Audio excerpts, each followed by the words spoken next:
welcome back. So my name's Jasmine and I recently started a vending machine business at the age of 26 years old. Well, no, I started it at 25 years old and then my birthday came 2 weeks after that, so I guess technically 26 but technically 25, but that doesn't matter. So anyway, this is me documenting my journey on creating this business, making money, failing, and just doing the ups and downs of this whole entire machine job. Don't mind the background. It's a mess. It's not pretty, but the best lighting is right here. So let's jump into it. What is this video about? It is about why you should not create a vending machine business. There are very many pros, but there are cons that some people ignore, like me. I look at the positive side. So I see money I can make and I go for it. I'm not scared to take a risk. But some people out there are, and you need to know why. You need to know what you're getting yourself into. I am not an expert. I am just going off what I have experienced, what I have seen, what I have learned, and I am compiling it into this video. Keep in mind, I have not been doing this for a long time, but the cons are pretty obvious. So let's get into it. Con number one, it is not a get rich quick scheme. I have said this in 2 videos already. You're not gonna get rich quick. You are not going to place a machine in the best location for your first, most people aren't, for your first time and make 500 bucks from it immediately. You may, God bless you if you do, but it's not a get rich quick scheme, unfortunately. It takes time. Slow and steady wins the race, and it's okay to be slow and steady. You don't have to be the fastest rabbit in the world all the time. So just keep that in mind and stay positive. I'm trying to stay positive too. I have my first collection video either out right now or it's coming. I'm filming this when it has not come out yet. So, you know, just trying to stay positive. I'm a very positive, optimistic person, but remember, it's not a get rich quick scheme. It takes a year, years for you to make the amount that you want. Your profit depends on your scale. So the more machines you have, the more money you will make. But that brings us into number 2. The more you scale, the more work it's going to take you. It is not going to be passive income once you start scaling up more. The more you scale with more machines, the more work it has to be. You're going to be driving around many different times of the week, wasting gas, you know, buying products, physically going to refill these machines. And that's not passive income, so you're going to have to put more work into it. Now, if you get 100 machines, hopefully by then you have enough money to hire someone to do it for you, and then you've officially reached possibly a little bit more passive income. You have to keep that in mind. It takes work. It's not passive. Number 3, you need a car. Do you have a car? If you don't, you need one. I don't know how people in New York do it. I mean, I guess you could take the subway, but you need to be very careful with your money.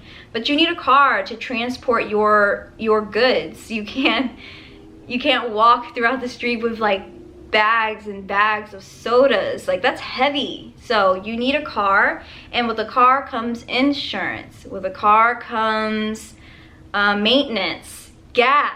So you need a car. If you don't have it, you cannot go around just relying on other people to take you where you need to go, because you might need to go there more often than you think. Number 3, you either need to know how to fix machines, or you're gonna have to spend money to hire someone to fix your machines.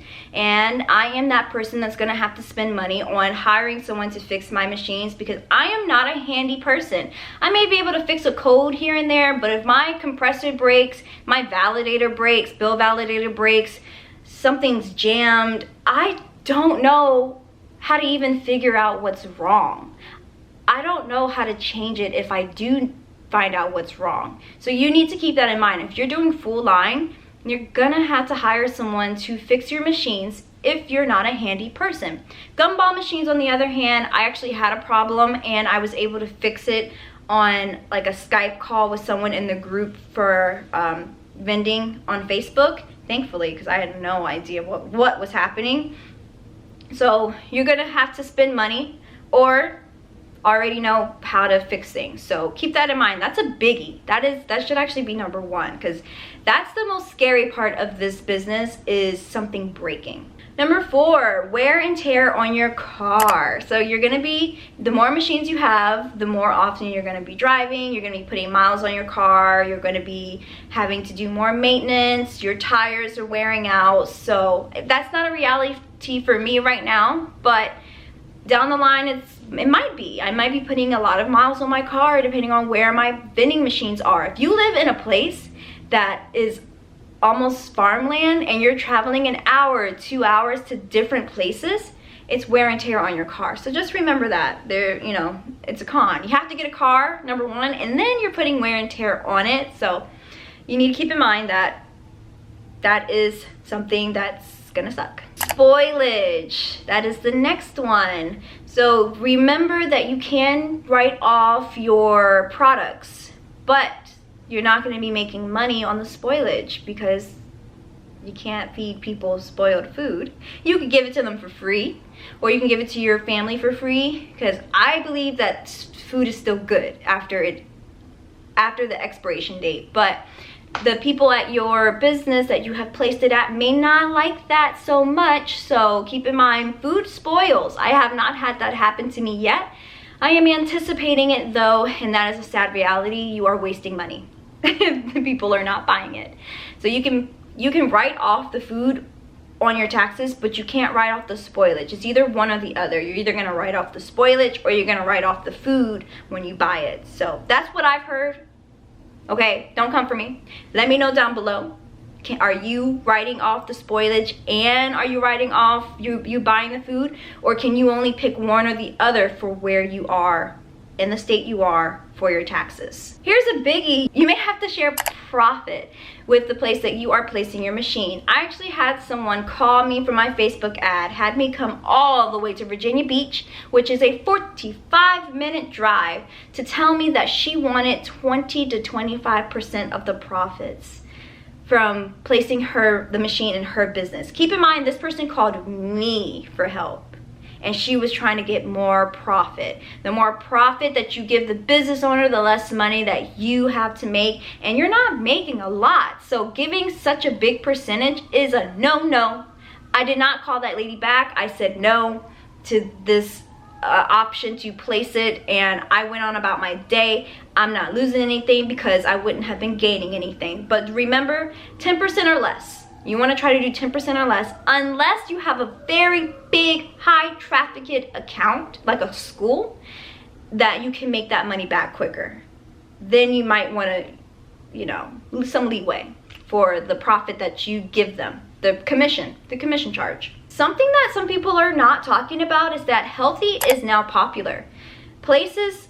Some people are not buying from vending machines because they're not healthy. And healthy options, even though people want healthy options, they don't really buy it like that. So they claim they want healthy, but then they don't buy it. So then you're losing out on money. But everybody is more conscious about what they're eating, so they're not going to be eating the junk food either. So it's a win lose situation. It's like a standstill.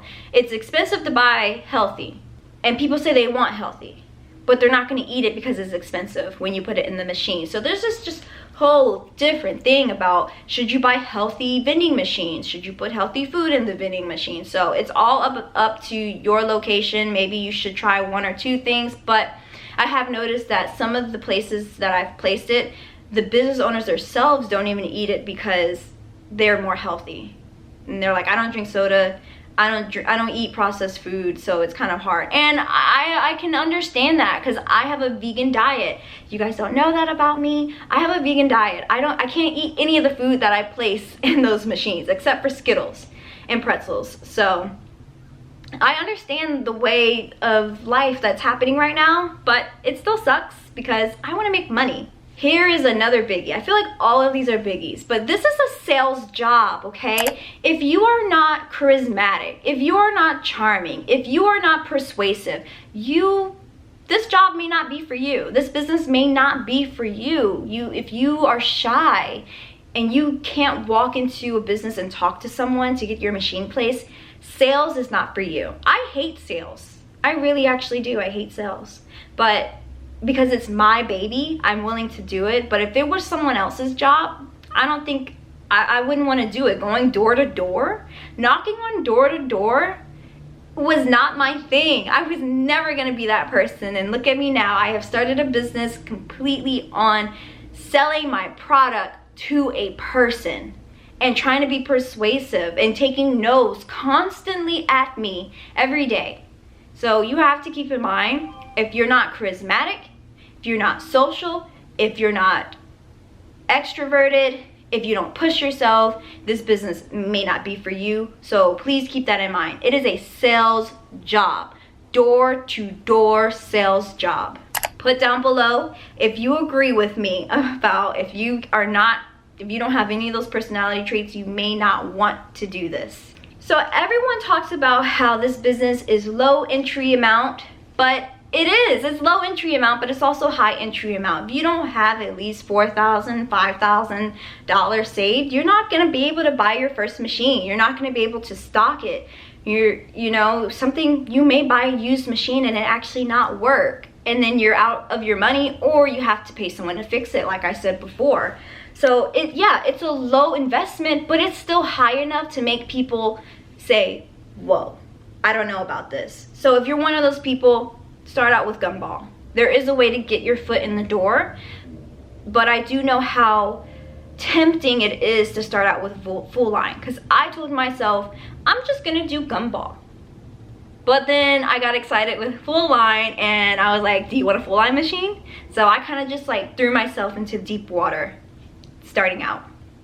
So full line is actually expensive. Not everybody has $5,000, $3,000.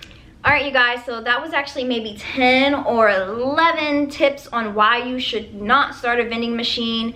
Maybe I'll do tips on why you should start, but I think I've already gotten enough questions down below on how can you help me and stuff, and what do I need to know. And it's crazy that some people actually didn't know that you needed maintenance or shipping on these products, or where to ship it. There's a whole video I can make on what type of truck you need to ship it if you want to do it by yourself, or to hire a company. So there's just so many ins and outs. Do your research. Google, Facebook, YouTube. It's very good sources, but you want to read some material on other reasons why you should or shouldn't. Add the numbers together. Can you afford maintenance? Can you afford stocking after you buy the machine? Because if you buy a machine for $3,000 and you spend all your money and you don't have any money to stock it, what you gonna do? So just make sure you run the money. Run the figures, see if this is for you, see if you are a sales type of person, see if you have the dedication to knock door to door and get told no every day, okay? Try it out. First foot should be gumball machines, because you want to build your confidence up. And the more you do it, the more confident you'll get. So just be optimistic and go out there and do it. I hope you guys enjoyed. Please subscribe. Thank you so much if you did. Press the bell notification and give this video a like. Also comment down below, when did you start your vending machine business? I will talk to you guys later. Bye. It's what you make it. Always try to give. Don't ever think